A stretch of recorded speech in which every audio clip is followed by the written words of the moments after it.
Another edition of the Ultimate Weigh-In Show. I'm your host, Manpreet, aka MMA Lock of the Night, and your boy on Twitter at MMA LOTN. This week, we are going over UFC Vegas 36, headlined by a pivotal middleweight scrap between Derek Brunson and Darren Till.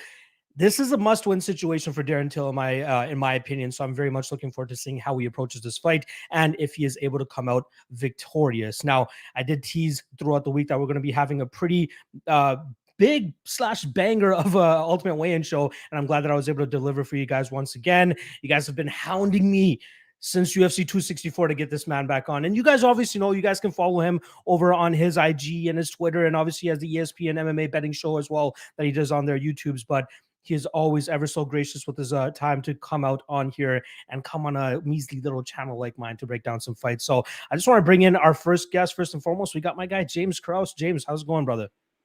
Good, man. Really good. Stoked to be here. Hell yeah, hell yeah. We do have Eddie Cha as well, Mr. Fight Ready Eddie Cha. However, he is running a little late. He was on a business call at the gym. He is on his way home, and as soon as he gets onto the chat, we're going to throw him on into here. But we might as well get the show started. I know James is rearing to get things going, start talking about some bets. I do want to quickly shout out John Anik. I love this One More Sleep shirt that he started selling on this IG and on billions.com, I believe it is. Damn, it is so sweet. It might be my Friday night shirt now before fights because I'm always so jacked up the day before fights. But James, before we actually get into the breakdowns here, is there one fight specifically you're looking at here? You're like, oh shit, I need to be sitting down and watching this fight. Is there one that sticks out to you on this card? Well, the one that I was really excited about just got pulled, which was Martinez Rojo. I was really stoked about that. I think Erosa Jourdain is gonna be fun. I don't see that going to decision. I feel like this card could be one of those cards that's like a sleeper card. You know, on paper it doesn't look like it's anything crazy, but sometimes those are the best ones. You know, like that. I learned a long time ago not to really pay attention to the name value on the card. Sometimes those ones are the best ones. So, man, I'm a fan every weekend. You know, it doesn't really. There's something always crazy that goes on, so I don't really worry about who's fighting on it. But the one I was really excited about got pulled. Yeah, for sure. No, you're absolutely correct in terms of we don't need to worry about name value anymore. There's been a couple cards that have been passed by now where everybody's like, oh, this card so shit. And then we actually watch the fights and they deliver from beginning to end, right? Like even I was out in Vegas for the what was that, Gastelum and Cannonier fight, and everybody was shitting on that card, and that was very, very fun. A lot of violence on that card, so I'm hoping that we get the same thing here. All right, let's not waste too much more time. Let's get right into the thick of things here. Like I said, we're supposed to get Martinez and Rojo. That fight is now off. So I believe if they don't reshuffle the card, the first fight that we're going to be getting up is in the middleweight division, starting off with the middleweights and ending with the middleweights. We got Dalcha Lungiambula going up against Marc-Andre Barriault. In terms of odds, we're looking at minus 165-ish for Barriault and plus 145-ish is the return on Dalcha. I'll kick things off here in terms of my confidence level on Barriault is probably one of the strongest on the card, but I still feel very skeptical about the card, right? Barriault had a great performance last time around against Abu Azaitar, where he was able to go out there, stay away from the big strikes of Azaitar and really start to put up the pace in the second and third rounds, eventually finishing him with 4 seconds left in that fight. I'm seeing nothing but progression from this guy, right? You're talking about a TKO double champ up here in Canada before coming to the UFC, goes on a 3-fight skid. And normally that means the end of your job at the UFC, right? Luckily for him, he gets another shot, goes up against Oscar Piahota, finishes him there. I believe he pops for something, and they ultimately change it to a no contest. He comes back, finishes Abu Azaitar, and now he has probably the biggest test ahead of him in Dalcha Lungiambula, who I believe was a light heavyweight champ over there at EFC in South Africa. Lungiambula over there at Extreme Couture, good training over there under Eric Nixick. Marc-Andre Barriault down there at Sanford MMA, great training with Henry Hooft and those guys. I think Barriault will be able to stay away from the big power of Dalcha early here and then start to put it on him late second and third round. I'm expecting a third round finish for Barriault, and he's probably one of my, I don't want to call it safe. Again, I feel like this card is littered with landmines, and I feel like you're going to echo my sentiments there, James. But I do like Barriault here to stay away, like I said, from the big power, start to put that pace and pressure on Dalcha, and then get him out of there probably in that third round. How do you feel about this matchup? What do you see here? I really agree with you. Pretty much spot on with me on this one. The thing I like about Barriault is his durability, right? He's going to stay away from that power, and maybe stay away isn't the right terminology. He's going to be able to take that big punch from Dalcha and kind of keep on ticking. So I do I like with Barriault, he seems to progress as the fight goes on. So he seems to get better as the fight carries in, and he doesn't seem to slow down ever. You know, his last fight was against a very similar fighter, big puncher, and he withstood that. I think Barriault's gonna find a late finish, or the thing that always worries about me with him is he's a slow starter. Yeah. Right? Like, so that's what always worries. Like, you can't let these guys at the high level get up on you 2-0 and then start to fight in the third. That's the thing that scares me the most with him. So, but yeah, I mean, it's definitely an intriguing fight. I like Barriault in it, but I still think he's kind of like finding himself, if that makes sense. You know what I mean? Like, I'm excited to see what he's able to build off of the momentum from his last fight, because I feel like, you know, those are the fights that you can kind of like make or break you, right? And he did incredible, but like, I want to see him build on that, because there's obviously, as you progress through the division, there's going to be, you know, bigger, faster, stronger is always the thing. So I do like Barriault in this fight. I do think he's going to be able to you know, withstand that power. It kind of scares me a little bit that he starts slow sometimes, but I think he'll work his way through it. I like it. I'm glad that we're on the same side there. Let's keep things moving along here, though. We got a 150-pound catch weight between Charles Jourdain and Julian Erosa. In terms of odds, we're looking at Jourdain around -170. The return on Julian Erosa, roughly around +150. I know you're a little bit familiar with Erosa, right? If I'm not mistaken, Grant Dawson took on Erosa a couple of years ago, and you guys had to prepare for that. I'll actually let you kick this breakdown off. How do you feel about this fight? How do you think it's going to go down? I know Erosa very well. I've trained with him too. Perfect. He's a dog, man. He's a dog, and man, I have mixed feelings about this fight, because I'm a huge Charles Jourdain fan as well. I think the kid is I think he's extremely talented, but man, if Erosa can stay away from that big shot, that dude has got some real skills, and as he progresses, as the fight progresses, he gets stronger as well, and he is super mentally tough. He's always in great shape. If he can stay away from that punch of Jourdain's, you know, the right hand, I think he's going to be in a good spot. But man, Jourdain, he brings the heat. He brings it early, and for me, this is one of the things where you see a guy that starts really fast in Jourdain, and Erosa starts fast too, but he gets better as the fight goes on. So I think in order for Julian Erosa to win this fight, he's got to stay away from that big shot, right? Like, to me, it's either Jourdain finishes, or I could see Erosa pulling out of the decision. But man, Erosa cannot let Jourdain get going, and that's easier said than done. And man, he's a freight train. I do feel like Jourdain's being a little bit disrespected on the line because of his last performance against Kampmann Kirk, but I do feel like he won that fight. And but Erosa is coming off a win over Sean Woodson, you know. So or I'm sorry, he's coming off a loss now. He beat Sean Woodson and then lost he to got knocked out by Choi. Choi's good though, man. Yeah. People don't know about Choi. He's really good. So this is a really stylistically, this is a tough matchup for Erosa, but it is a fight he can get done if he stays away from that big punch. Now, staying away from that big punch is easier said than done against Jourdain. Yeah, Jourdain, it seems like whenever he does lose, at least if you go back and watch some of his career, he gets grapple fucked, right? Like, a lot of guys just go out there, they wrestle him, take him to the ground, and kind of grind him out there. He has a decent BJJ game off of his back, but it's, you know, a lot of people just fall too much in love with the jiu-jitsu off their back, and then they're ultimately, you know, on their back for 4 minutes of the round, and they end up losing that round. One thing I want to ask you before we move on to the next fight, in terms of Julian Erosa, there's an interview that came out a day or two ago saying that he's going to look to go out there and just wrestle for 15 minutes rather than, you know, try to exchange in the fire. That's his best path to victory. But do you think there's some sort of like mind games going on there? Because it seems like Erosa taking this fight on short notice up at 150 pounds as a catch weight, right? He just wants to go in there, have a fun fight, possible fight of the night contender, possible performance of the night contender. Do you think it's just mind games regarding the whole wrestle game plan that he kind of threw out there? No, Julian's good everywhere, man. I'm actually happy to hear that, because I feel like that's kind of what he's missed in the past is, man, he's such a fan favorite. I feel like at times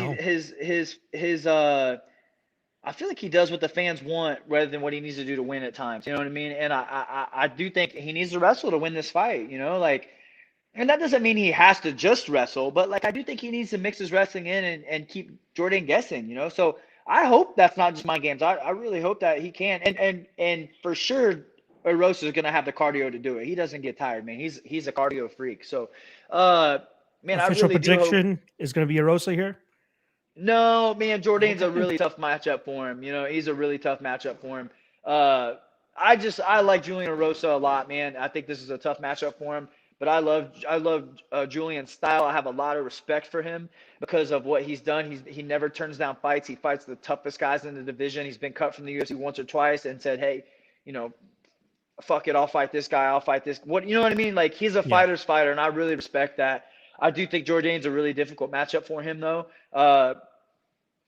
You know, is what it is. You know what I mean? I like Erosa a lot. I respect him a lot. But I'm a fan of Jourdain as well, and I think this is a tough matchup for Erosa. I definitely get it in terms of putting guys like yourselves in situations where you kind of have to either pick against the guy that you've trained with or worked with in the past. It's kind of an uncomfortable thing, so I'm not going to push you on it too much. No, On this listen, spot bro. here. Like Erosa's one of those guys. Erosa's one of those guys that can beat anybody, man. Yeah. And if he comes out with a good game plan, he can win this fight. You know what I mean? But like, don't take my opinion for it. If I'm just looking at historically what gives Julian Erosa tough fights, it's a fighter like Charles Jourdain. You know what I mean? Like this is not my opinion. This is just factual. If you look at historically who he's had trouble with, it's guys like Jourdain. You know, and if you look at historically guys that give Jourdain trouble, it's not Erosa's strong suit. So just like, you know what I mean? Like I'm not saying he can't win. I'm a huge fan of both these guys. I'm just saying if I take an unobjective look at this stylistically, it shows that this is favored in Jourdain's favor.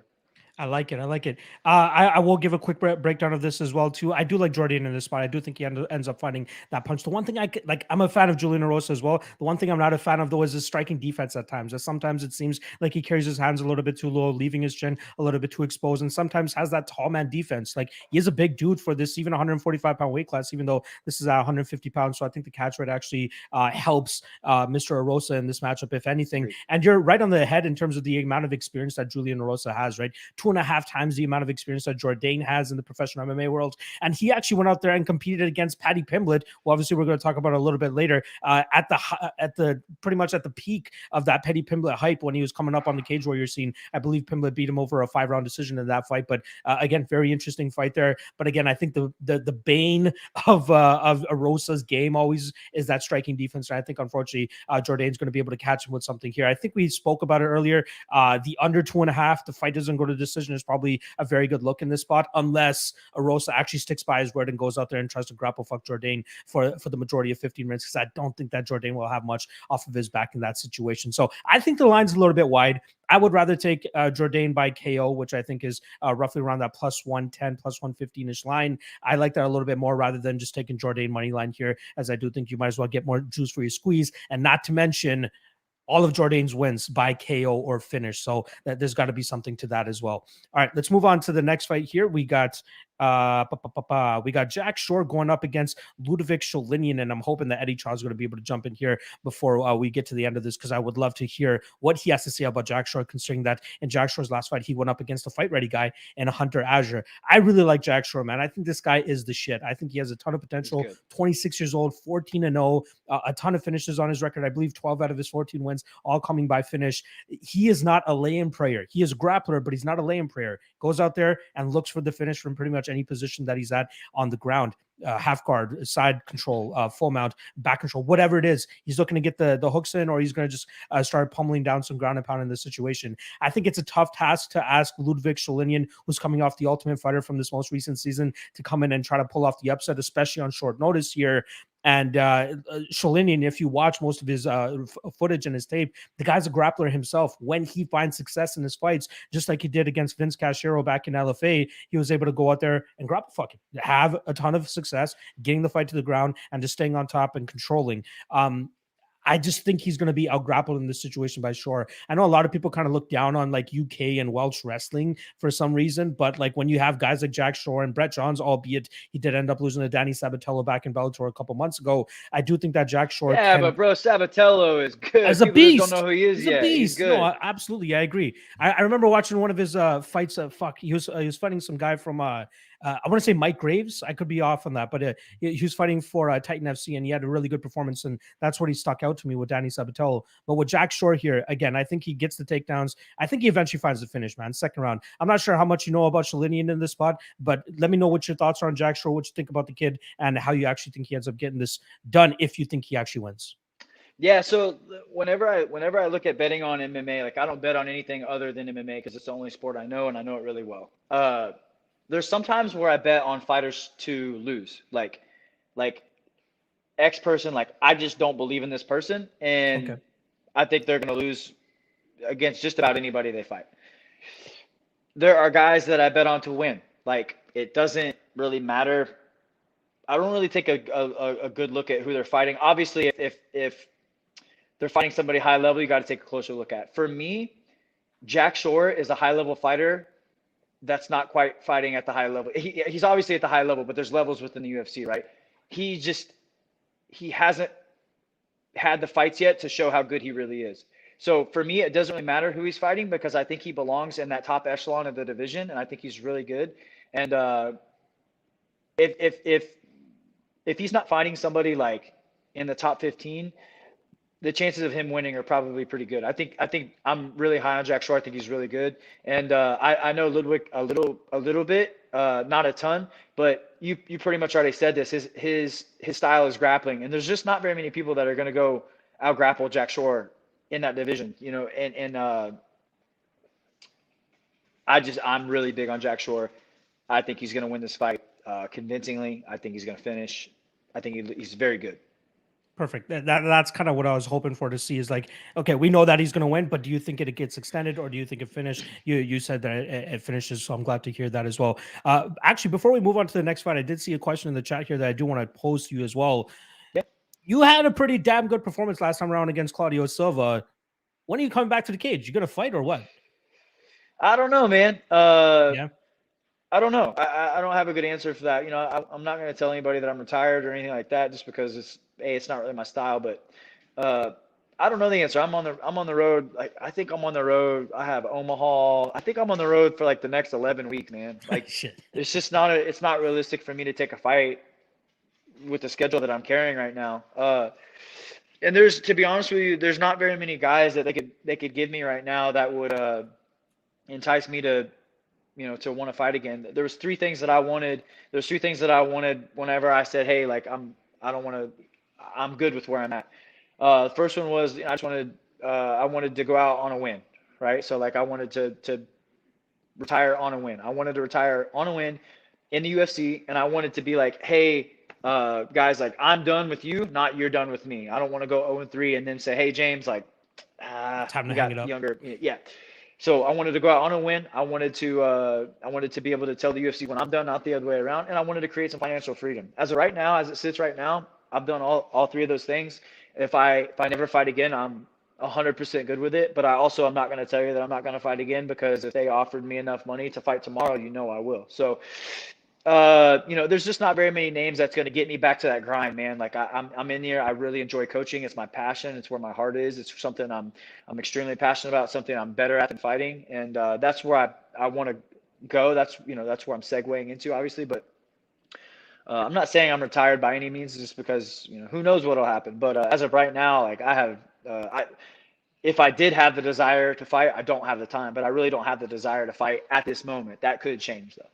I know you've set yourself pretty well outside of the cage, real Yeah. estate and investing and all that type of stuff that you got going on. Not to mention the coaching as well, right? You're Yeah. possibly in the running for coach of the year, right? Like everybody I'm not even a loves what. nominee, bro. Hey, I'm not Sorry, even a nominee. what? That is some Swear to God. bullshit, dog. That is some Not bullshit. even a nominee, man. No, man. I know one thing that goes on in capping, especially in the industry that I'm at. Like every time they see somebody going over to Glory MMA and Fitness, they're like, oh shit, maybe we're going to see some improvements from this guy. James is always one of the more sharper guys in the corner of these fights. And Derek Minor is obviously one of those guys that has shown a complete progression. Not to mention a guy that was like 30 something fights already into his career, Yeah. and then he comes out there and shows a completely different game. So I want you to kind of hold on to that Derek Minor thing, because there is a fight later on Okay. that I want to talk about where it's like, will we potentially see a completely different fighter than we're used Sure. to seeing here? So let's keep this thing moving along here.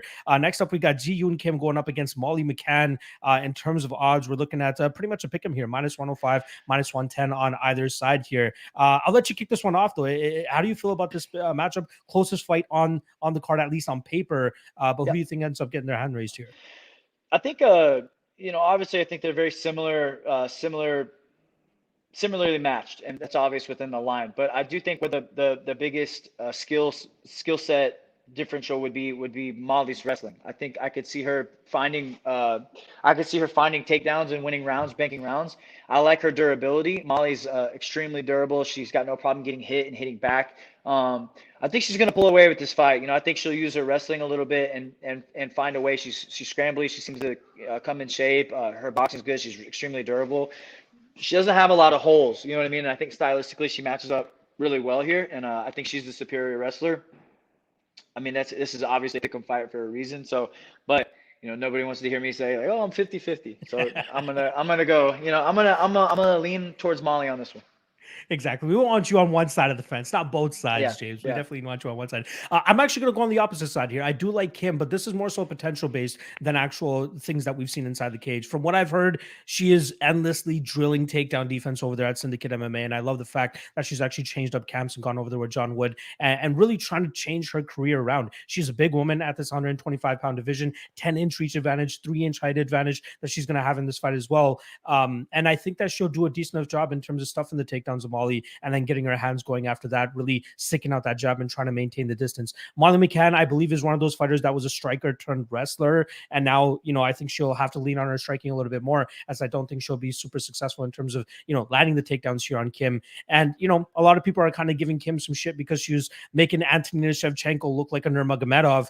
But I do think that you got to give some, some leniency to some fighters, thinking that they can actually make some improvements, especially when they see such a giant gap in their game. And I think that's what we're seeing here with Kim. This is a great fight for her to go out there and showcase that improved takedown defense, as I don't really believe that Molly McCann is a great wrestler to begin with. Yes, she can secure takedowns, 26 or 28% takedown defense accuracy rate. And she doesn't really do a good job in terms of just maintaining that top control. I believe she's going to struggle in terms of keeping Kim down if she does get in on the hips and land a takedown here. And then I think she's going to struggle more and more to get the takedowns later that this fight goes. I'm taking Kim, and I even threw out a wild conspiracy theory out there for you guys on my Thursday night podcast for you, propping you up.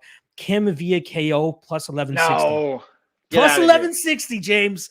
Got to take a little bit of a sprinkle if I think this fight's going to be on the feet. I know Molly is durable. Don't get me wrong. I know she's durable, but I do think that she's going to really struggle with that reach advantage. How much money did you put on that?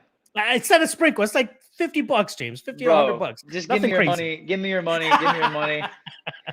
Give me 40 and I'll pay me 10 to tell you not to do that next time. We'll see, James. We'll see. I'm gonna be in your DMs if that. Oh, I can't wait. I can't wait. Wait. But yeah, obviously, Kim, best path to victory is the decision, sticking at range, outpointing her. But I am going to throw a little bit of a greasy theory out there that I do think she could get the TKO at plus 1160. All right, let's move on to the next fight here. We're already getting to the main card, and I'm trying to wrangle up my guy Eddie here so he can actually get in and give us some insight as well. But I think he's still setting up. So let's get into the first fight here. We got Luigi Vendramini going up against UFC newcomer and a highly touted Mr. Paddy Pimblett. James, I'll actually let you kick this one off. Do you know much about Pimblett? How much have you heard about the kid? And what do you think he brings to the table here? And is it Pimblett or is it Pimblett? Pimblett, if I'm not mistaken. Okay. Let's just call him Paddy. Let's call him Paddy. Paddy versus Luigi. Yes. I know both these guys really well, actually. Nice. I've been watching Paddy for quite a while. I know he is, and I know Luigi. Luigi is a teammate of mine at Factory X. Yeah. Sorry, quick question, James. When did Luigi come out there? Do you recall? Like, was it within the last couple years or this year? Okay, last couple years. Okay. Yep. Luigi's still finding himself. He's extremely talented. He's a black belt in jiu-jitsu. He's got good wrestling, good striking. He is still working into his own, but I think Paddy is too, and listen, man, I see what he's trying to do. He's taking I don't want to say the Connor approach just because he's kind of mouthy and stuff like that, but I feel like that just creates so much unnecessary pressure on these younger guys, and he's already got a lot of pressure because he's fighting a kid in Luigi he's good and he's a lot better than his name recognition. You know what I mean? Like, he's tough. He's really good. And I just, with Paddy, I just don't think that, I think he's skilled. I like him a lot. I don't think he's as good as the hype is pushing him though. And there's no disrespect to him a lot, but he's got a ton of hype. But if you look at what he's done and who he's beat, who he's lost to, like, I don't quite think it's warranted quite yet, but I do think the Vegas line reflects that, though. I don't think it's that far. What is he, minus 160 or Minus something like that? 150-ish, I believe. Yeah, I think that's accurate, you know. But man, Luigi's coming off of a tough loss against a guy that's stylistically much more difficult of a fight for him. Long striker, good takedown defense. Uh, Man, it's a very, very intriguing matchup where both these guys they have, you know, similar games. I think Luigi's a little bit more well-rounded, but Pimblett has that he's got that real herky-jerky style that's hard to time. I'm excited about this fight a lot too, but man, I don't think I don't mean this disrespectfully. I just don't think that he's got a ton of hype around him, and I just don't think it's quite warranted yet. For me, I want to see, like, you got to show me. I'm hard to convince. You know what I mean? You got to show me how good you are. This is the fight to do it. Luigi doesn't have a lot of name recognition, but he's a tough kid and he is very skilled. Yeah, no, I do think that you're absolutely on the head here in terms of Paddy's hype not really living up to his fight skills, I believe. It's been a couple of years now that we've been hearing about Pimblett, right? Like, I believe right after Conor exploded, I was hearing about the whole Pimblett thing, and everybody's like, oh, Pimblett's going to be the next, you know, Conor McGregor just because of his fan base and all that type of stuff. He doesn't fight like Conor. You know, I feel like he needs to get the grappling going to truly find success compared to Conor, who can find that death touch at any moment of his fights. But here against Vendramini, black belt in jiu-jitsu, I'm sure you've rolled with Vendramini a couple of times. The guy's nasty on the ground from at least what I can gather on tape here. And I think if Paddy wants to take this fight to the ground, he'll have some trouble in terms of implementing his grapple heavy game. Another thing, I think that Luigi has the slight advantage on the feet as well. I think the guy has a ton of power, and he could definitely put it on Paddy, especially if Paddy, with his herky-jerky style, gets a little bit too lackadaisical with the striking defense. I'm actually taking Vendramini here. I'm actually taking Vendramini, even a poke on sub at plus 1,000. I think that's a little bit crazy, considering I think he can actually catch Paddy Pimblett in something in this situation as well. I know Paddy, 16-3, good record, fought some decent guys over there at Cage Warriors, but it's a completely different beast when you come over here to the UFC. And by no means is this a layup for him in his UFC debut. This is a very tough fight. I think more so it's the hype that's driving the line to making him a favorite in this spot. But I truly think that Vendramini probably should be the slight favorite in the spot if you want to talk about skill for skill in this situation here. Yeah, I like Vendramini by sub. Do you see that as a possible outcome here for Luigi? I don't think so. But I didn't really give you guys a pick, and I'm going back on that. I think this fight should be a pick 'em. I think this fight should be a pick 'em. And I agree with you. I think Luigi's better on the feet. I think he's as good of a grappler. I think he is. The wrestling is that's the question mark for me, is the wrestling. But yeah, I'm leaning Luigi. I really am. Like, I think he's gonna win this fight. I think this is closer to a pick 'em fight. And I think Luigi's getting a little disrespect in the lines coming off of a loss, and I think Paddy's getting a little bit of hype behind him. So I think that's where you're going to see the line difference move, you know. But yeah, I am leading Luigi. I don't think he's going to get a submission, but I do think he can win a decision. I think if I win, it would be – I don't think either one of these guys are going to finish the other. Okay, I like it. And perfect timing and perfect segue to bring my guy in, Eddie Cha. A little late, Eddie but it's fine. Glad that he still made it. How's it going, buddy? What's going on, guys? What up, James? What's up, brother? Chilling, man. I just got off work, and sorry I'm late, guys, but better late than never. I'm here. Better late than never.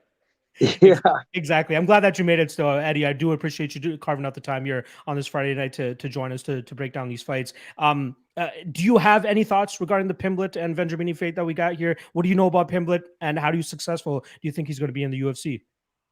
Honestly, to be honest with you, I don't know a lot of guys on this card. I'm probably the worst guy to put on the show. We need that coach's perspective, though. So I'll definitely be James is the man when it comes to making picks. I know he's super good at it. I've heard him before. He's money on it. I know a few of the fights. Jack Shore, one of our guys, Hunter, fought him before. I know Molly McCann and Kim Ji-won, the Korean girl, but in the main event, obviously. But yeah, this is like a kind of a European card and stuff like that. The fight nights, I'm not really too good at. And I do watch a lot of UFC, obviously, just for studying base and everything else, and I'm a huge fan of it. But yeah, a lot of these names are somewhat new to me, so I I'm think it'll just still kind of be interesting to get your perspective on like stylistic matchups. You know what I mean? Yes. Like it's always good. It's always good to hear a coach's perspective on like how styles match up, and maybe there's something that people are missing, especially from the betting perspective. I know you like I've listened to you before. We've done mitt work together before, and yep. like you have some different perspective on things that you've helped me out, and I've stole a couple of your things from that. You know what I mean? So it's like it's always good to get a different perspective on it. And I know you think a little differently than a lot of these guys. So I'm interested to hear Yeah. how you approach some of these matchups. Even if you don't know the name stylistically, you can still make a judgment on it, you know? Yeah, for sure. For me, like, and I bet here and there too, but a lot of times, in order to, like, as much as anybody, when we're betting, you really got to watch film. You got to really kind of break it down, because watching a fight, and then like even for example, like we just did a Zoom with Zhang Li, kind of starting camp a little early and stuff like that. But I enjoy watching her fights, but then if we're gonna help her or corner her or whatever it may be, now it's a totally different perspective. Now you got to go back and actually dissect it. So it's so different. I think betting is kind of the same way. We got to kind of go back, look at their strengths or weaknesses. And MMA math never works. So you got to kind of look at flaws, like the takedown defense on a single leg or a double leg. How's he bite on the feints? How does he go against a kickboxer and stuff like that? So yeah, I can definitely give you some input, I I guess. always watch But them as a fighter, as a coach, and as a fan. Like I watch fights three yeah, different ways, and that I 100%. think, I probably watch every fight 3 times over too. So like I'm a Yeah, dork with this stuff though. So. Absolutely. I yeah, think the yeah. best way that we can go about this is just break down the fights between me and James and see if Eddie has anything to really add in here in Yeah, terms of the let's roll. styles that are going to be going up against each other. But we are pretty much on the main card here, Eddie. But I do want to quickly go Cool. back and actually go to that Jack Shore fight with the Sholinian. When you guys were preparing Hunter Azure for Jack Shore in that fight, what were some good things that you saw about Jack Shore, and what do you think the potential of this kid is? He's good. He's pretty tall, long, lanky for a 35er at bantamweight. I was a little surprised of how good his wrestling was. I know he's from England, and Hunter Azure was a 4-time state champion out here, and wrestled in college, and so we thought he'd do well. We watched film on him. What he did a really good job is when he got him on the cage, his body lock was just a little bit different, where his hands weren't able to go. So Hunter had a hard time reaching for it. He should have turned the other way and kind of grabbed that arm, but he had a hard time really kind of snagging his arm. So his cage control, we were really, really impressed with. So that's definitely something to look for. I have it on right now. I'm looking at, he's the biggest favorite on the card. Yeah. There's no surprise. He's undefeated. He's a really good wrestler. Again, I don't know the other individual, but yeah, he's definitely the kid's tough, super tough. Pretty decent. I think he's still a little green on the striking aspect of it. There wasn't anything in particular, but when you're that good at wrestling, I mean, it kind of slows down everything offensively, what you're trying to do, because you're so worried about the takedown. But yeah, he's very impressive. He's well-rounded. He's really, really good on that body lock on the cage. I like it. And you said you know a little bit about Kim and McCann, if I'm not mistaken. Is there anything you want to add in terms of that fight? Who do you think is going to win that fight? What do you think about the betting line there with them being pick 'em odds here? I think it is a pick 'em fight. I know Molly's improved on her grappling aspect and stuff like that. She's a really good boxer. Kim Ji-won, she's been at Zombies camp, so we talked about it a little bit. I went out with I met up with her before, and we talked. And everybody I talked to, we have this one kid from ONE FC. He's at her gym right now. He used to train with her, and she can crack. I can tell you right now, her hands are super strong. Like he told me, he goes, girls usually when they hit you, it's like you're going light, you take it, you give back maybe 30%, 40%, But her, when she hits you, it's like you almost want to fire back, just a natural reaction of, gosh, dang, this girl can hit. So watch out for her hands. She's got unbelievable hands. I know she's at Syndicate running her camp for the first time out here in the U.S. So look to see her grappling and her wrestling improve, definitely with Coach John Wood and the team out there. So I'm actually interested to see a lot of the Asian fighters, when you see them coming over here, they're really surprised because, one, the work ethic is so different. I think the Asian fighters, especially the Koreans, they work so hard, but they're not working smarter, they're working harder, So even for Zombie and some of the other guys who came, so that's it, you're done. And he goes, oh, what do you mean I'm done? I can do more. I can do that. So I understand you can, but that's it, So those are the hardest things. So I'm interested to see how they kind of pulled her back a little bit of overtraining. and try to get the best out of her. She cuts a lot of weight as well. But Molly can crack too. I mean, she's looking really, really good. I think it is a pick and fight. I can definitely pick that for sure. So The reason I crack up a little bit when you're talking about Kim cracking is that when me and James were breaking down the fight, I said it took a little bit of a sprinkle on Kim by knockout at plus 1160, and he goes, "Oh, dude, what are you talking about? Give me the money instead. She's not gonna knock her out." So I'm glad I got my guy Eddie Chaw here to back me up. As much as they can crack, I mean, the girls' division, you have a safe bet with the over 1.5, right? Yeah. So I'm kind of with James on that. And Molly is a tough girl. Molly's too. tough. Thank you. Yeah, dude, she's durable. Finally, some facts coming to the table dude, here. You don't call her Molly Meatball for nothing. Yes, she's a brick. She can take shots, and it's 100%. It's a pick 'em. I mean, if they thought that power was going to make a difference, obviously it would be a lot higher in odds wise. But I am with James on that one. I don't know if she wins by knockout, but I wouldn't be surprised if she gets a clean right hand. Don't down tell the pipe. him that. Don't encourage him. James, I told you, I'm gonna be in your DMs if that shit hits. Oh, bro, I'm never gonna have to drag you on social media for that one. Let's see. Do want to give a quick shout out to my guy Rexley, who actually hooked us up for Eddie to come on the show. So I got to give my guy Rexley some love there, and also my guy Clint from Die Hard MMA podcast, who is probably the biggest Fight Ready fanboy out there. So Eddie Chaw, there you go. You got a ton of fans that love when guys are finding out to Fight Ready. Before we actually continue on with the card, I do want to ask you, I would not be doing my job correctly. Obviously, the news came out yesterday. Wally Zhang is going to be training out of Fight Ready for this upcoming camp with Rose Namajunas. One, how did that relationship come about? And two, I guess the studying and the preparing has already started. Is that correct? Yeah. Their management company contacted, I believe, our owner, Dave Zowine, and then that's how it kind of started. I know Henry Cejudo, Captain Eric, and Zombie contacted her as well, and they just kind of contacted. I got on a Zoom call with her, and then we just talked about why she wanted to run camp out here, what she was looking for, if we were the right fit or not. Honestly, we don't just take anybody, especially for super camps.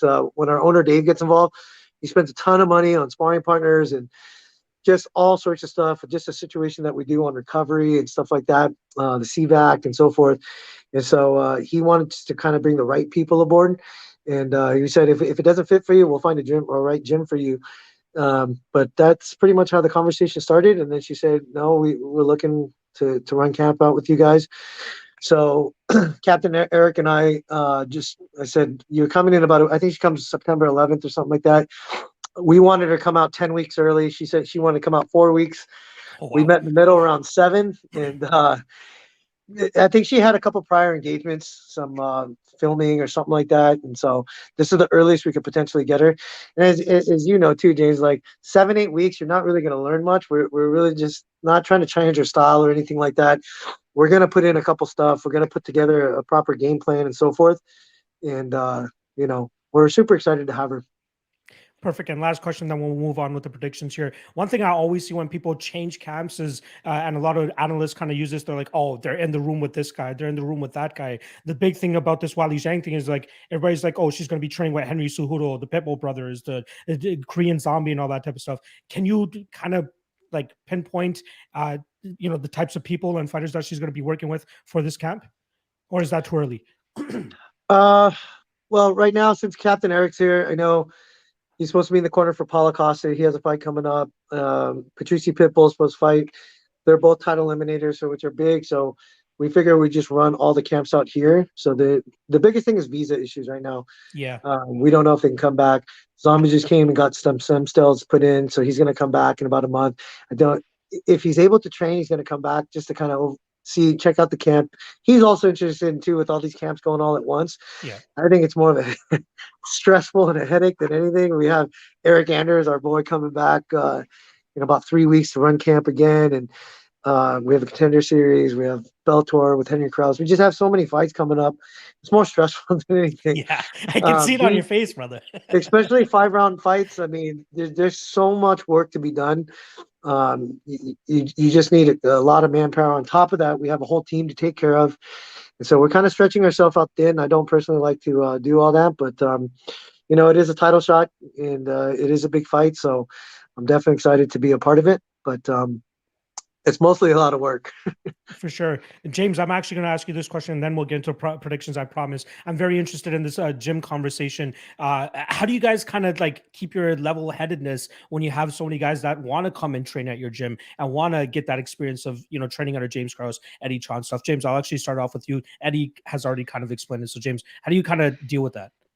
Well, first of all, to compare Eddie and myself is a little ridiculous. Yeah, but, right. Come on, James. Oh, come on, man. Like, yeah, James is a lot bigger than that. Shut up.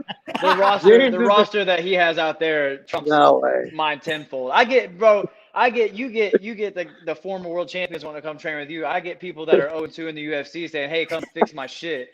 That's what I get. That's what I get. I'll tell you my roster, and you'll be like, "Yeah, you're right." Anyway, but you're doing a good job with them, James. You are doing a good job. He's killing it, man. Hey, if that's what I got to do, I'll do it. But for me, it's about two things: passion and culture, right? Like the ins and outs of it all. It's a lot of work, man. It's a lot of work. It's a lot of study, and the fighters don't even realize that. When I go home, I'm fucking watching 2 hours a day of film. And I'm breaking down shit left and right, and they don't even know. Some of these guys, man.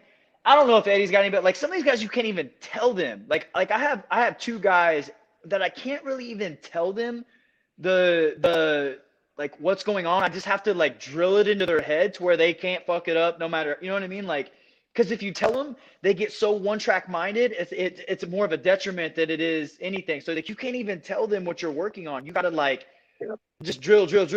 Like, nope, do it again. Nope, do it again. It's perfect. No, it's not. Do it again. Like, do it like this. It's just a lot of work. But for me, to do all that work, you got to be passionate about it, right? Like, the amount of time that I spend watching film and breaking this shit down and training these guys individually, it's not even. I'm making like 50 cents an hour. So, whatever. I'm passionate about it.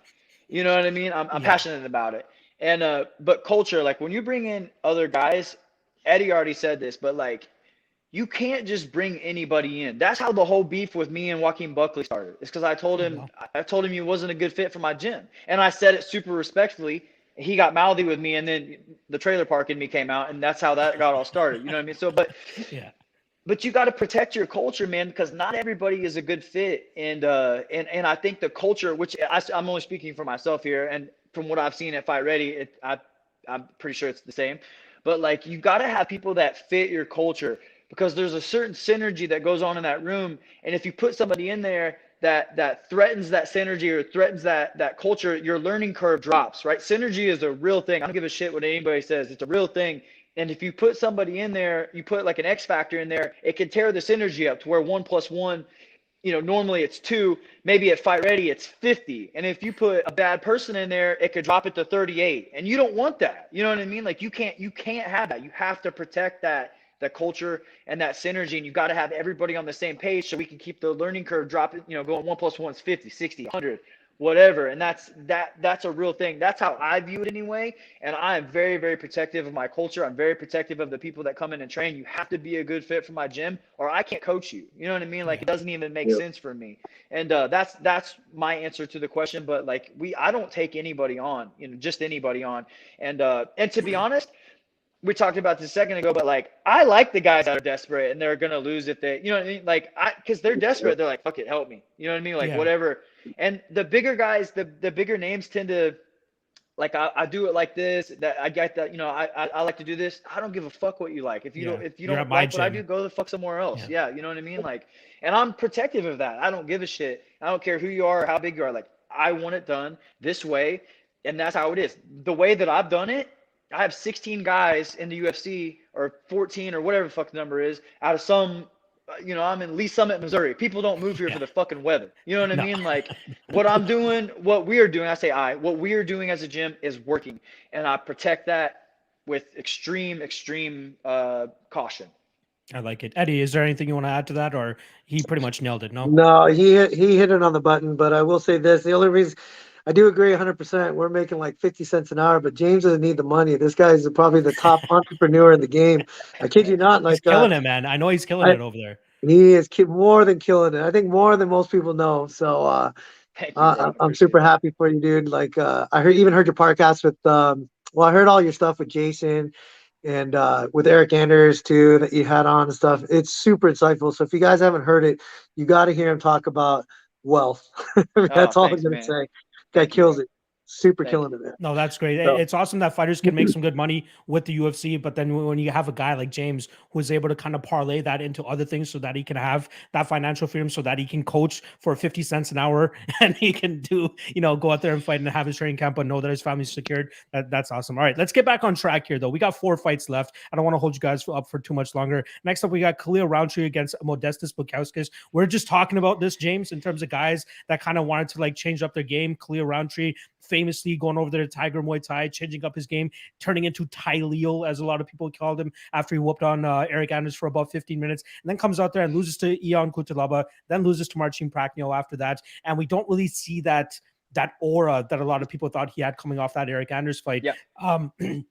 In this fight against Bukauskas, I think it's a good stylistic matchup for him. However, he just needs to go in there and pull the trigger, right? The Prachnio fight, it seemed like he couldn't get it going because anytime he tried to get a combination going or anything like that, Prachnio did a really good job in terms of stifling his momentum by just kicking him from the outside. Stay on the outside, kick, stay away from the big power. I feel like Bukauskas, big dude himself, good kicker himself, could kind of replicate what Prachnio did, although they have different striking styles. I believe Prachnio is a little bit more of a karate style stance, and Modestas Bukauskas a little bit more conventional with his kickboxing. I still believe he can stay on the outside and just kind of kick Khalil from the outside and just stay away from the big power and just take home a decision, man.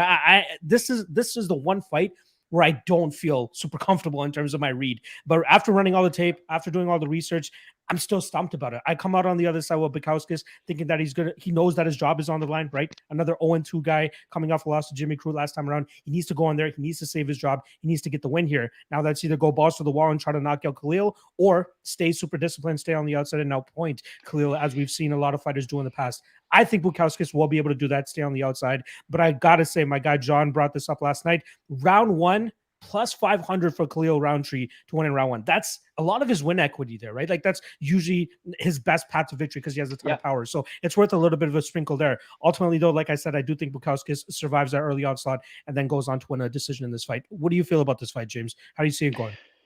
This fight to me is one that this is what Eddie was saying, is like you got to watch film. And like if you look at the line and you look at this fight on paper, the line is spot on with Modestas being the favorite. But if you dive a little deeper, man, I don't know. I don't think so, man. I am worried about this fight. Like I think this is closer. I don't want to say it's a pick 'em fight, because if this fight goes the distance, I think Modestas is going to get it. But I'm telling you guys, man, if I'm Khalil Rountree's coach, and I think Eddie can attest to this, the only issue that he had in that last fight was lack of volume, right? Like so, like, hey, man, just throw more. You didn't do anything wrong. Just throw more. I gotta think that's something that you can easily just at the snap of a finger. You don't need to train it. I mean, you can obviously, but it's something that you could like fix directly right now. And what I don't like stylistically about this matchup is Modestas is a little hittable at times, and that's what worries me. The durability. He does not have Prachnio's durability. I know that for sure. And that worries me. That worries me in this fight. So for me, man, to me it's a dog or pass. We're talking about this is a betting show, right? So for me, this is a dog or pass. I could see Modestas winning this fight, but I don't think the line value is there. I think this is closer to a pick 'em fight with a high danger factor on Khalil. I think if this fight finishes, it's going to Rountree. I think it's a dog or pass, man. I think this fight's way closer than the lines are saying.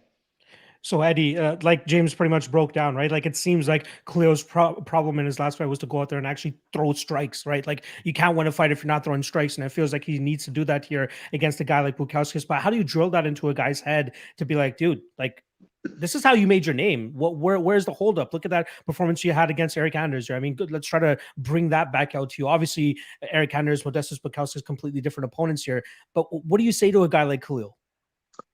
Well, first, I like to know how you fix that as an easy fix, because James, because I have a lot of guys that have a problem throwing volume. I wouldn't say a lot, but there's a handful of guys where I don't know if it's an easy fix. Even like if you look at Tyrone Woodley's last 6 fights or 5 fights, the volume wasn't there. Simple and easy are two different things. It's a simple fix. It's not an easy fix. It's a simple fix, correct. It's something you can change. Yes. Yeah, I don't know if it's an easy fix for sure. I've tried a whole lot of concepts and trying to do it. One of the ways that sometimes work for some guys, like I won't mention names, but he was a former world champion. We used to use colors, like or anything else. So if I say he had a hard time triggering the first, he'd always do 5-round fights, would always lose the first round, 90-something% of the fights. So looking at it, and I go, well, we obviously got to start faster. We can't go down 0-1, right? And then so I said, if I say black, for example, I'll say any color. I'll say black 37. The numbers mean nothing, but you have we'll say 5 seconds to throw anything. I don't care if it's a jab from far away or if it's a feint or something. You got to get going. So I would be calling black 90, black 11, black. Like I'd say 10 times, and he respond 3. So I've tried all sorts of stuff. So maybe I'll get on the phone with you later just to see how you guys fix that. But we've tried that. We talked about putting a kick count, punch count on numbers. But yeah, some guys do get it. They just go, you know what? I have to throw more, and if I don't land this many leg kicks or throw this much volume, I'm going to lose the rounds. I'm going to lose the fight. But I don't know if that's such an easy fix. I don't know too much about Modestus, but it's just depending on style. Sometimes, like I know for Eric, he's a completely different fighter right now. But I did see that Khalil Rountree. That was really tough to watch because that's our boy.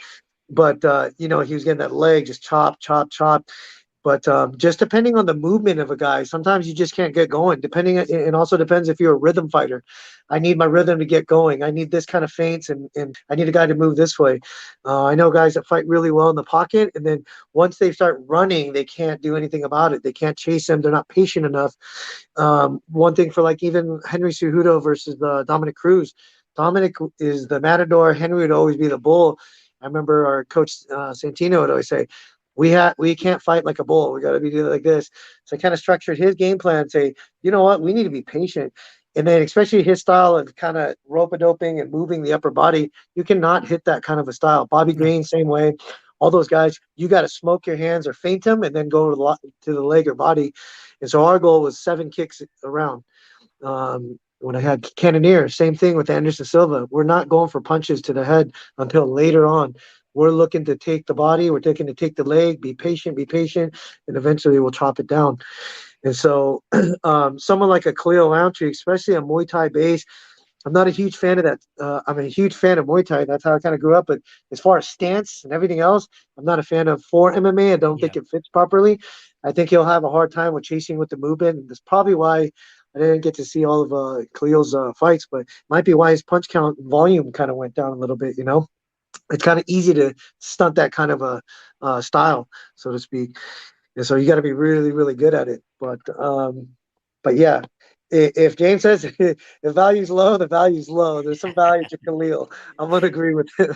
I like it. Again, even myself, I feel like this is the least confident on the entire card. I'm going Modestus. It seems like James is going Khalil more so for the value than anything, considering the line on this fight. All right, let's move on to the next fight. We got David Zawada going up against Alex Morono. Morono, a 4-7 MMA guy, another gym that I'm pretty big on myself. I like me some Safe Sayud every now and then. But in terms of this fight, the odds, we're currently looking at minus 120-ish now for Morono. He actually opened up the week as a minus 200 favorite. A ton of money coming in on David Zawada, and I don't really understand it myself. I like Morono in this spot. I like his volume. Again, maybe not the technically best fighter out there, but his pace, his pressure, his ability to stay in his opponent's face is just, very hard for a lot of fighters to deal with. David Zawada, decent ground game, has had some wars in the UFC, most notably against Danny Roberts, and he did have a very close fight against Ramazan Ameev back in January, I believe, if I'm not mistaken. But I think a lot of people are looking into that fight a little bit too much, right? Ramazan Ameev, if I'm not mistaken, was roughly a minus 400,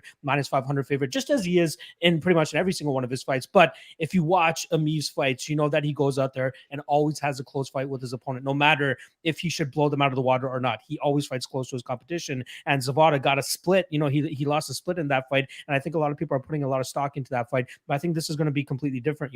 Ramazan a little bit more disciplined, waiting for his openings, whereas Morono is just going to march forward, doesn't care really what you're throwing at him. And unless your name is Chaos Williams, more than likely you're not putting Morono's lights out here. I like Morono here. I like his pace, like his pressure. I like the line now as well, minus 120ish. I think that's a bit of a gift considering the mismatch, I believe here. Again, I don't think Morono is a super high level fighter, but I think he has all the tools to go out there and beat a guy Man, like you David must be seeing Zawada. something I'm not, bro. James, Like you hit me, brother. You got some things here. Spill it. No, man, you're passionate about this. You got me thinking now. I think that you're talking about skill versus pressure, right? Like Yeah. the one thing, dude. Honestly, I'm leaning Zawada. Like, Okay. I think he's a better striker. Make I a think he's case, better wrestler. James. Make I a think case. he's a better grappler. Skill for skill, he's better Wow. everywhere.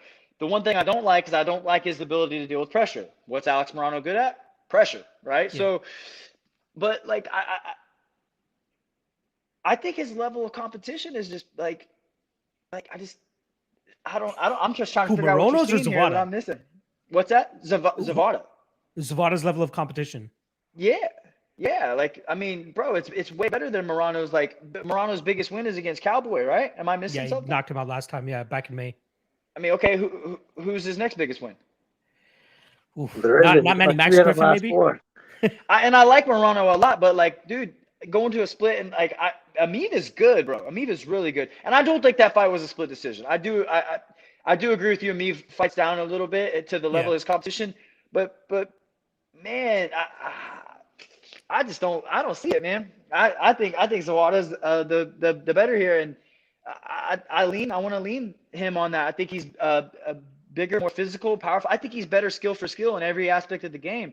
Now, his ability to deal with pressure and Morono's ability to put on pressure is what scares me a little bit on this, and which is why I'm kind of like 50-50. But, dude, minus 200 is disrespectful in my opinion, like super disrespectful. So, I don't know. I'm on Zawada on this one. All right. Eddie, actually, I want to pose this question to you. So what me and James kind of just talked about, this is a fight where you have guys where, Zawada is probably the more the skilled guy, the better technical fighter, but that pressure that Morono is able to put on his opponents, that makes up for his lack of skill. That makes up for his lack of technique, right? The other fighters that come to mind that I'd like to kind of refer to are the Brandon Royvals, who actually fought that night that you're out there in Vegas as well. They may not be the most technical fighter, but the ability to put pressure on and kind of drown their opponents allows them to get the victory more often than not. What's your take on that? Like, how do you deal with a guy like Morono that just stays in your face and throws 150 punches or something like that? Like, how can Zawada win this fight? Well, one, you're going to need a whole lot of feints and setting traps.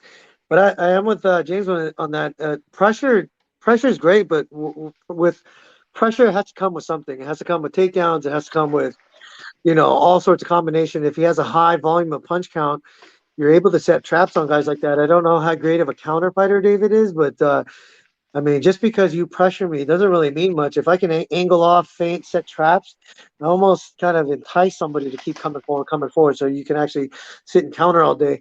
If David is a good counter fighter and he's able to keep that volume up, because pressure also means that the dude has an unbelievable gas tank too, right? So you're trying to wear somebody out. But if you do have the gas tank and you are a good counter fighter, you got to go with the more skilled guys. I take skill set over anything. So I don't take, guys that just put pressure on. Pressure is great, but without a wrestling skill set or something that goes with it, doesn't really mean anything. As far as when the line opened at minus 200, I know a lot of my friends, one of our buddies, he's doing like, pro handicapping or whatever, but and some of my buddies are bookies. Anytime it's at 200, it drops down like 60, 70 points. That's some serious money going the other way. Yeah. It's not going to drop. Like, even for it to drop 30 points, you're not talking a couple $1,000s, right? So if the Vegas line is moving that hard, somebody took advantage of that line, is betting super heavy on David. So just to keep in mind. Yeah, for sure. No, I think Zawada's best chance, or at least best traits that he brings to the table, is his jiu-jitsu. I think that's probably where he gets his best work done. But Morono, black belt himself, I feel like he'll be able to hold his own on the ground if the fight does end up being there. It's more so how does Zawada react to that pressure on the feet? I don't think he's a great technical striker, honestly, James. I'm not sure if you saw anything different on tape from Zawada if you ran it that deep, but like, I think he's going to struggle on the feet there. All right. we'll keep the train moving on, James. Don't worry. We can hold on to that. Bad. I mean, we'll see. We'll again, see. I'm not hitting. Just as Eddie said, if the line is good and better are two different things. Like, I don't know. I wouldn't say he's good, but I think he's better than Morono. Yeah. Technically speaking, yes, I do agree with that. Technically Speaking, I do agree. All right, let's move on to the co-main event. We got 2 fights left to go here. We got star-studded, well, not star-studded, at least a ton of hype here on Tom Aspinall. He's coming in around minus 230. Sergey Spivak plus 200-ish on the return here. I'm liking me some Spivak here. Now, I know I like Tom Aspinall. Like, he looks great on tape and all that. James, I see you already throwing your hands in the air. God damn it. But let me just make my case here for Spivak before you go out there and, ride on Tom Aspinall here. Tom Aspinall, like I said, looks great in terms of what you see on the surface, right? Great striking, has a black belt in jiu-jitsu, obviously on a 3-fight winning streak inside the UFC now, putting out Jay Collier, Alan Barriault, and then quickly choking out Andrei Arlovsky. But I don't think he has the gas tank to go out there and beat a guy over 15 minutes like a guy like Spivak. We've seen his losses in the past, most notably to Stuart Austin. I know that was a couple of years ago, but gas is out. Second round, gets heel hook, gets out of there. Can't even get out of heel hook at that point in time because he's that gassed. Sergey Spivak has shown he can go a hard 15 minutes if he needs to. He can go out there, grapple fuck you, as I like to call it, so put you up against the cage, drag you to the ground, and just really make it a difficult fight. And he can go do it going into the third round. I think a lot of people are low on Spivak in this spot due to the fact that he had Alexei Oleinik that he went up against last time around, and he didn't finish him. But I truly, even pre-fight, I felt like I was one of the only guys that felt he was going to go out there and just decision him here because he can't go balls to the wall on the ground against a guy like Oleinik, right? He's going to get caught up in a freaking Ezekiel or some shit if he goes out there and tries to go balls to the wall like he did against Jared Vandera. Here against Tom Aspinall, I think if he survives that early onslaught that Aspinall is inevitably going to throw out there, he should be able to start to take over by pushing him up against the cage, by dragging him to the ground. I haven't seen anything, even including that Stuart Austin fight from Tom Aspinall, that leads me to believe that he can win a 15-minute fight if he's pushed to that point. Sergey Spivak did get blasted by Walt Harris in his UFC debut, I believe 40 seconds into it. Again, I'm going to chalk it up a little bit to UFC jitters. First time in the UFC, in front of a big crowd, gets blasted. Walt's got some real power too, though. Walt, like, exactly. Walt, I don't mean this as an insult to Walter or anything like that, but I truly believe he's highly KO or bust kind of fighter, right? Goes out there, knocks you out, or more than likely he's going to lose if the fight goes into the second and third rounds. Similar to what I believe with Tom Aspinall. Again, looks pretty on the feet, looks great with what he's been doing, but I don't think he's been going up against the toughest competition. Andrei Arlovsky, good fighter and all, but again, very lackadaisical in his approach and very weird finish in that fight too, with that rear naked choke. No hooks in or anything. It seems like as soon as Aspinall got his hand around his or his arm around his neck, Arlovsky wasn't even going to fight it. He just tapped immediately. I think he's going to deal with a little bit more here from Spivak. Spivak had been training for Tom Aspinall earlier, but then I had to pull out. That's when Andrei Arlovsky came in and fought Aspinall. So even though Spivak is coming in on short notice here, he already has a little bit of camp that he's done for a guy like Aspinall. So I'm sure they already have a game plan to go out there and prepare for a guy like this. I know I'm going to be getting shit on all week for this pick, but I do have a couple good people that I trust out there that are on the same side. It's not a bad pick. It's not a bad pick. It's especially really not. At the odds. You got to prove some more to me before you're a minus 230, minus 240 against a guy that, in my opinion, is already proven as a top 15-ish heavyweight in the UFC. Aspinall might be top 15, but I think this is going to be the test for him to go out there and showcase that he can do it. If he goes out there and knocks out Spivak in the first round, I'm okay with that. We're going to get a better line on the next underdog that Aspinall faces because he's going to be fighting someone even better. James, how do you feel about this fight? I can already tell you're on the Aspinall side. Yeah, no, I'm on the Aspinall side. I have to jet after this answer, but I'm going to give you my honest answer here. The thing about Spivak is the guys that he's fought have nowhere near the athletic ability as Tom Aspinall, and I'm not even disagreeing with what you're saying about Aspinall. I don't disagree, and I'll be honest with you, this fight does scare me a little bit. I straight played Aspinall, but this fight does scare me a little bit, and what you said is exactly why. However, I do think Aspinall could smoke him in the first round, and even if he doesn't get him out of there in the first round, I think the level of athlete that Aspinall is like Spivak is just slow. He's ploddy. I think Aspinall's skill level will be able to carry him through the end. So we're talking about like Spivak just getting a hold of, some of these guys and kind of just wearing them out. I think I think Aspinall is such a better athlete that he's going to be way more efficient. I think he's going to have to use less energy to do the same thing as some of these other guys that Spivak's been fighting. So I think the hand speed is going to play a huge difference. Aspinall has big speed, big power, and I think Aspinall is going to find a way. I think he gets him out of there in the first. If he doesn't, I think he's going to get up two, and then I just don't. It scares me. It does scare me. for exactly what you said. But I'm really big on Aspinall. However, I do want to see, this fight will tell me a lot on where Tom Aspinall is. So I don't necessarily disagree with you. I just think Aspinall is going to get it done. All right, I know you got to get out of here in a second. Give me a quick prediction for the main event, and ultimately, who's your strongest play for this weekend? Then I'll wrap this podcast up with Eddie. Yeah, my strongest play, you're gonna hate me. My strongest play is a parlay. And dude, guys, just a disclaimer: this is the worst week to ever have me on the show because I hate this week.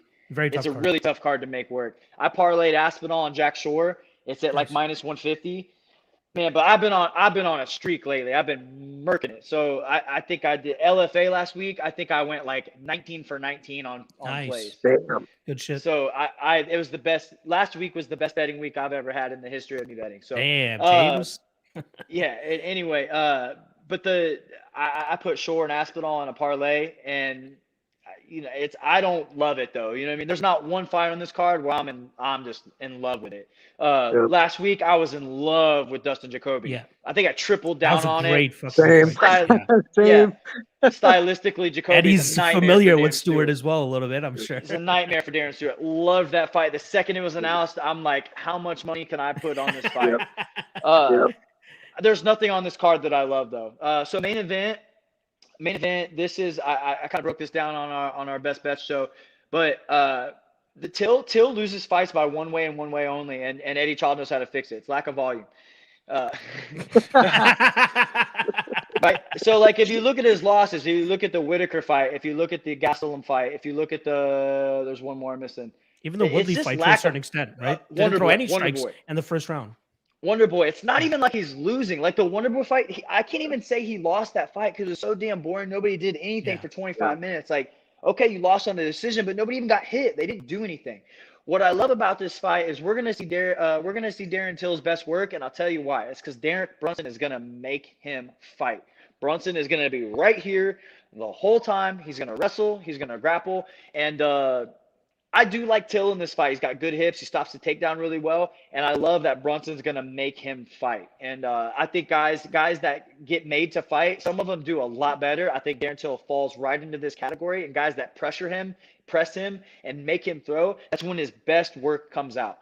And with Brunson is he's a little hittable at times. But I'm telling you guys right now, I wouldn't be surprised if I feel like Brunson's coming into his own. He's looked a lot better.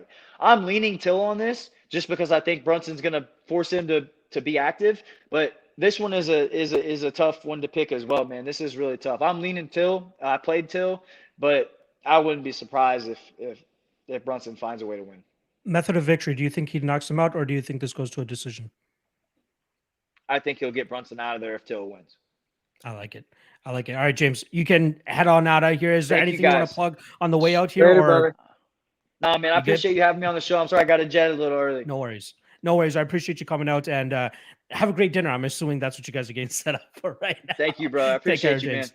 Bye. All right, Eddie, we're going to actually just go back a little bit here to the Aspinall and Spivak fight. I'm not sure how familiar you are with either of these guys here, but more so for me, it's the choosing to bet on a guy that that could potentially have cardio issues just because we haven't seen it on tape. And the only time we have seen it on tape, he goes out there and loses, albeit it was 4 or 5 years ago. How do you kind of approach a fight from that, like in a betting perspective or even a coaching perspective? Like if you're Sergey Spivak's coach, what do you kind of tell him here? Is Sergey the guy that gasses? No, it's Tom Aspinall. At least, okay. Aspinall looks like he gasses. His last loss, I believe, was him gassing out in the second round and then getting heel hooked. Even though he's a black belt, didn't have the cardio to, upstand that black belt. What do you tell a guy like Spivak there? It's tough to say. I've seen Aspinall fight a few times. I know he's a finisher, right?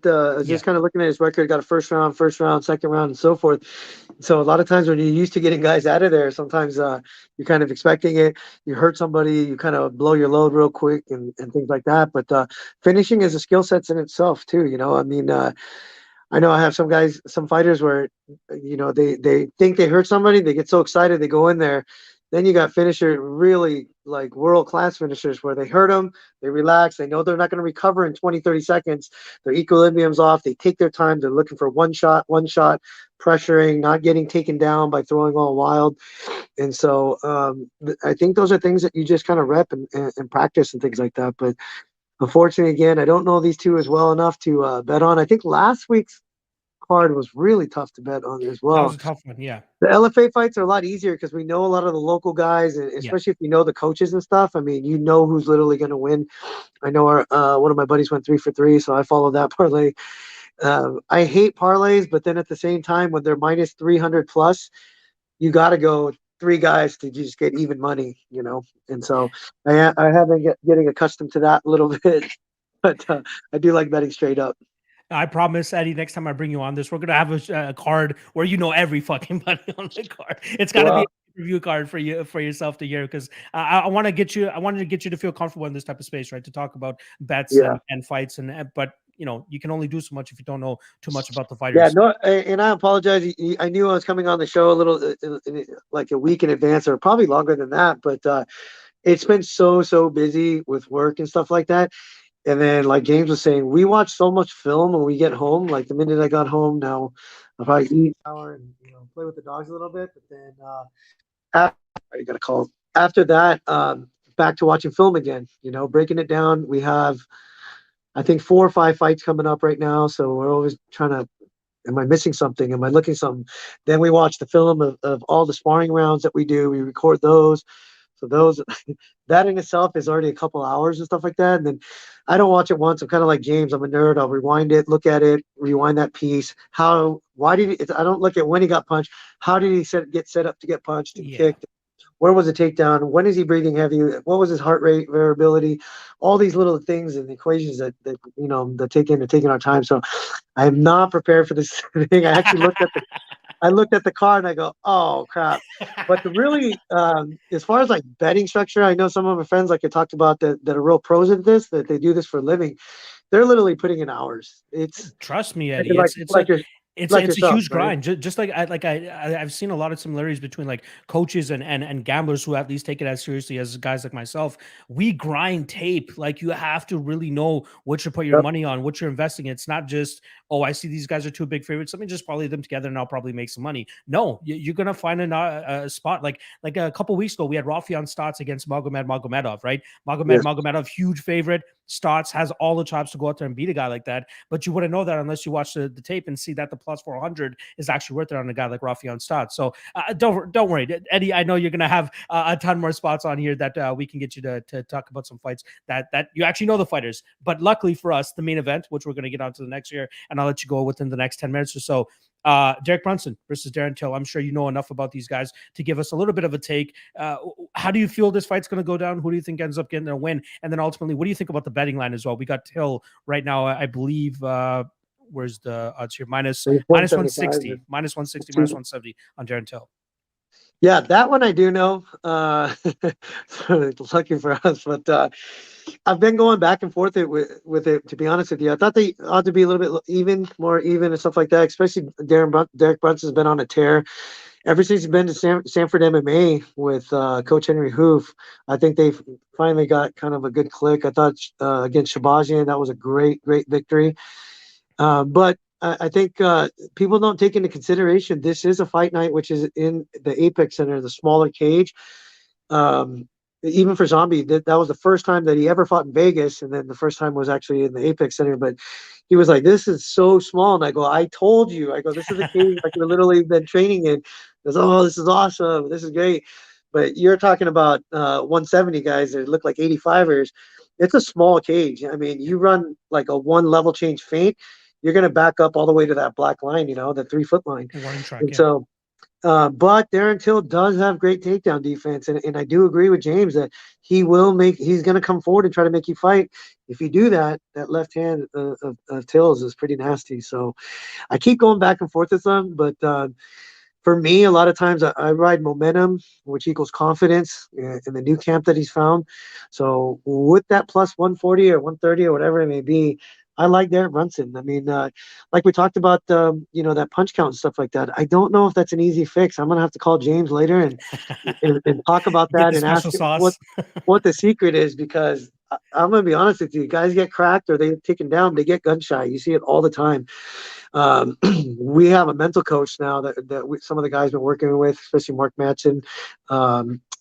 So hopefully that'll be a good fix. Shout out to Mindset Mike. He's helped us out last camp, and I think that truly makes a difference, and that's what we were kind of missing at our team. Yeah, no, But I hate to say it, but I'm going to go with Brunson. I love Till. My heart says Till, but I've been so cold on my picks anyway. If anybody's listening, whoever I like, you should go the opposite. fade Eddie And, Cha is what he's saying. yeah. And to be honest with you, besides James, if you ask any UFC fighter or most coaches, everyone thinks they know the sport so well, which we do, but sometimes we know too much and we're not studying film on that individual fight that you want to bet on. If you bet opposite of us, you'd probably win 70% of the time. Oh, wow. I'm I serious. think you're being a little harsh, Eddie. Come on. I swear to You God, think it's that bad? Besides my boy, our coach, Santino DeFranco, that guy kills it. He went 13-1 last week. You should have him on the show. I want to. I was actually going to see if I can finagle my way into Fight Ready and see if you can give me DeFranco as well, because I'm a big fan of his as well. I will get you on. I will get him on the show. He's my go-to guy on picks. I don't pick anymore. I just say, what do you like? Who do you like? That's it. So he's my man. Well, I am actually going to fade Eddie Cha this weekend as well. I'm going to be going on the Darren Till side of things. I do think even though he is a low volume type of fighter, I don't think that's going to matter too much in a fight like this. I do believe that Derek Brunson will be successful in landing on takedowns early in this fight. But I think the longer that it goes, I think it's going to be a little bit more difficult for him for one, to secure those takedowns, and two, actually secure top position in this fight. Darren Till, 82% takedown defense, and he has shown that he has a good ability to get back to his feet. And I do think that he's actually going to let those hands go and actually find that chin of Derek Brunson the later this fight goes. I had bets on Derek Brunson the last two fights against Edmund Shabazian as a big dog, and then obviously as Kevin Holland last time around. But most notably for the Kevin Holland fight, the reason I bet him is because Kevin Holland has non-existent takedown defense. And unluckily for Derek Brunson this weekend, Till is going to be stuffing those takedowns, and then Derek Brunson is going to have to, go out there and have to strike. And Brunson, let's not overlook it. He does have some good power in his hands. We do remember the knockouts that he's had earlier in his career, so he's definitely live for a KO in the spot as well. But I do think that we'll see that striking of Darren Till shine through in the spot, and he'll eventually find that knockout. I remember clenching my ass cheeks when Kevin Holland got up every single time against Derek Brunson later in that fight, because I thought anytime Kevin Holland threw a combination, he could end Derek Brunson's night. And now we have a more reliable takedown defense artist like Darren Till, a more reliable knockout puncher like Darren Till. I like Darren Till in this spot. I do think he goes out there, bounces back from that Robert Whittaker loss, and gets back into the win column. I'm taking Darren Till 4th round KO in this spot. Maybe you can ask Santino as well where he's on, so that I can be a little bit more comfortable in that spot. I will say this, me and James have been harping on it all week. Very tough card to bet. Not to mention we did lose a fight earlier today with Jonathan Martinez, Marcelo Rojo no longer taking place. So we're down to 9 fights. Yeah, Martinez missed weight by 2 pounds, I believe, and then he was medically cleared to fight after that. 3rd weight miss on his career as well. Well, not a good look, obviously. So I got Till. Eddie, two things I actually want to ask you, and then I'll let you go here in the next 5 minutes or so. You mentioned the small cage and the big cage, right? I think it's a little bit more smoke and mirrors than anything, but you yourself, how do you view that? Like how much of a difference is a smaller cage than the bigger cage? Like, does it truly have a huge difference? Like, will it decide the outcome of a fight? Like, is it that significant? To me, and I know all our guys, it makes a big difference, especially when it comes down to what our game plans are going to be. It makes a big difference. I don't know what the diameter is for the small cage, but I think it's 32 and 25 yeah. foot. So that 8-foot radius, it's a world of difference. Like when you talk about 1 or 2 feints, we call it the black line. When your back leg's on that line, you can't go back anymore. If you do, you're going to hit the cage, things like that. You just have so much more space to move as a striker, especially depending on weight classes too. I mean, maybe if you're a flyweight and stuff like that, it's not too big of a deal. But when you're talking 70 and up, especially the heavyweights and stuff, man, there's not much space to move. So as a wrestler, you want that small cage. As a striker, you want as much space as possible. And so the game planning is different. I think it's a huge difference. Some people may not think it's not a big deal. They can fight in a 2x10x10 or a 2x2 or 30x30. Yeah. But if you ask most guys, if you ask any striker, they're going to prefer a big cage. If you gave them a choice, if you ask any wrestler, they're going to probably say the smaller cage, right? So I mean, if they have a preference, it makes a difference. That's what I think. All right, last thing here, and then I'll let you go. You're just talking about a wrestler. You guys just had Marco Madsen go out there and beat the veteran Clay Guida, but we saw a completely different Mark Madsen, right? I felt as though you guys realized that he has a little bit of a gas tank issue at times and decided not to exert too much energy by making him wrestle early in this fight. Was the entire game plan of that fight to just go out there, reserve as much energy as possible to go 50 minutes and just put on not a striking clinic, but like a striking fight rather than what most people expected from Mark Madsen that night? No, actually, our game plan was to take him down in 90 seconds and then go for another takedown in the last 90 seconds. And I'm dead serious. Really interesting. It never works out the way you want it to, obviously, but hats off to Clay Guida and his team because he did such a great job of keeping his elbows in and not being able for a Greco guy to start to wrestle with him upper body and stuff like that. And we knew eventually that they would be prepared for that, so we prepare for knees as a counter. So if you're not going to give us the underhooks and everything else, we're just going to throw knees down the middles, which he did in the first round. He did tell me his shoulder was a little heavy in the right hand for some reason, so he wasn't able to fire it. So we continued to jab, jab, and jab. Thank gosh we worked that jab. Yeah. But he's improved so much. And people weren't impressed with that performance, and he's not a striker by all means. He's only been in this sport for a couple of years, but I don't know if you saw the interviews with everything of what he's been through in the last few years. Crazy whirlwind. I mean that.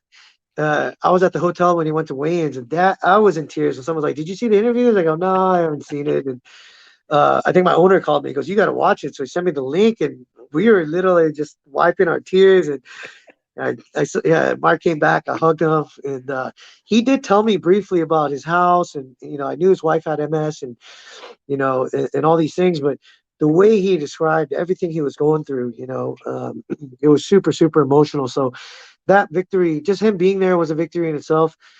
But at his age, we told him, I was like, he told me actually, he goes, "I have one goal in the sport. I don't need money. I don't need anything else. Everything I've done for a goal, and that's to win Olympic medal, or that's here to win the UFC belt.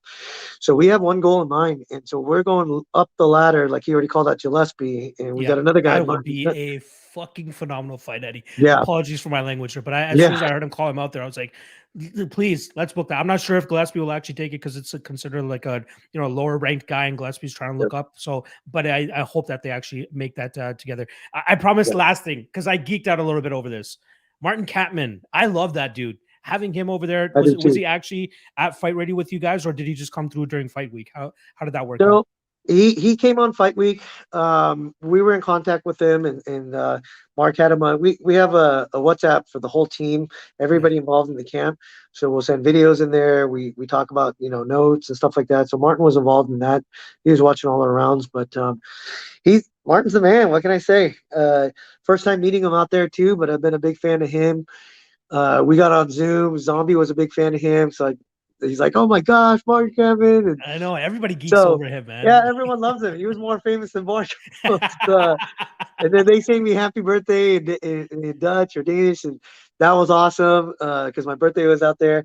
But Martin's the man. We hung out. We talked a lot about philosophies and why he retired, and he played poker too. And I used to be a professional poker player, so we played poker together, and it was just a lot of fun for fight week with him. Eddie, this little experience, this 10, 15, 20 minutes for myself has been huge in terms of, I've never really been a fan of doing interviews over Zoom or anything like that. I used to do a show where I had people actually come into my studio and we used to like do a face-to-face, but now like people seem to be enjoying it. I think I'm going to start doing it a little bit more and start bringing some people on and actually talk to them in this space rather than just from a betting perspective. But you definitely got to finagle me into with Santino DeFranco because we need those picks, man. We need those picks if this guy's on fire. You have my word. Santino will be on this show. Perfect. I love it. I love it. Anything you want to plug on the back end here, and then I'll let you go, brother. Anything you want to shout out? Anybody anything you want to say? Shout out Rex Lee. Anything you want to? Yeah, for sure. Shout out to Rex Lee because I was telling him too today, or I told him today and last time. I usually don't do like long interviews because I just feel like I'm boring. There's nothing really much to talk about besides my fighters and stuff like that. So I usually try to keep it short and sweet. And plus, I'm so busy. But then Rex is like, "This is a really good friend of mine. You have to do it." So shout out to Rex Lee. I had a great time here. I will get my man Santino DeFranco on here. And shout out to all the Fight Ready fighters.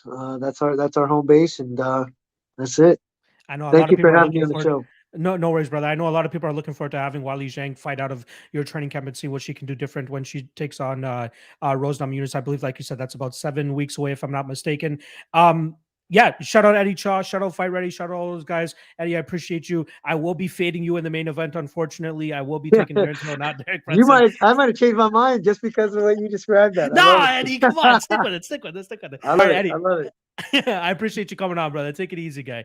Thank you. Have a good day. See you No guys. worries. Bye. All right, everybody. That was a pretty damn good episode, man. I know we kind of got off the rails at times, but it's hard to kind of stay on the rails when you have two guys like that. So I'm hoping that you really guys, hope you guys really enjoy that. I think I'm gonna do some more interview type of things, but I want to see if guys are down to do like, half an hour, 45-minute type stuff. Like I want to sit, chill, and just kind of pick their brain. And I'm sure a lot of people really enjoyed it. We did get all the picks. I believe Mr. Krause is on Darren Till. I'm on Darren Till. Eddie Chaw went with Derek Brunson there, as he believes that the confidence from his momentum that he's riding right now is going to be a lot. Appreciate everybody that slid into the chat. And if you guys haven't already, make sure you guys hit that like, hit that subscribe. I will do my best in terms of keeping the level of guest at the toppest tier as I can. But the main thing is making sure these guys know who the fighters are and all that, right? Like I really honestly didn't know Eddie Chaw, didn't know about most of the fighters until about like an hour before the show. So I felt a little bit bad in terms of bringing him on. So I tried involving him as much as I could without him, kind of being embarrassed about the fact that he didn't know some of the fighters. So I'll be a little bit more conscious about that moving forward in terms of making sure these guys know who they're talking about, and we can get you guys a little bit more betting stuff from there. But yeah, I think I'm really looking forward to that. Nigel Lee, I know, can we have more chat interaction? The issue with this stream though was the fact that James had a little bit of a hard out and we had to hit that at that 1 hour mark. So I just try to I don't want to waste too much of their time. Again, they're doing this pro bono, right? They're not getting anything out of this. They're just doing a favor for Rex Lee, like Eddie Chaw did. James Krause, I think he's just too nice to say no at times. So that's why I don't do too many chat interactions when I have guys on here. I do keep my eye on the chat in case there's a question that I do want to ask these guys that comes up. So I appreciate that. All right. My lock of the night play. Honestly, this might be a first in my history. I might not have to even do a lock of the night play for this card. It is quite tough. I do feel most strongly about Marc-Andre Barriault and Darren Till. I might just make like a 2-unit play on one of those two guys and then a half a unit play on a dog that I play. I do not feel good about this card whatsoever. So I need to make sure I played safely here. So I'm not afraid to not have a lock of the night play for this weekend. So don't be surprised if there is no lock of the night play for this weekend. That's pretty much a wrap. Hope you guys enjoyed the show. Hit that like, hit that subscribe, and we will see you guys. Actually, there is no show next week. There is no UFC event next week, so we do have a week off.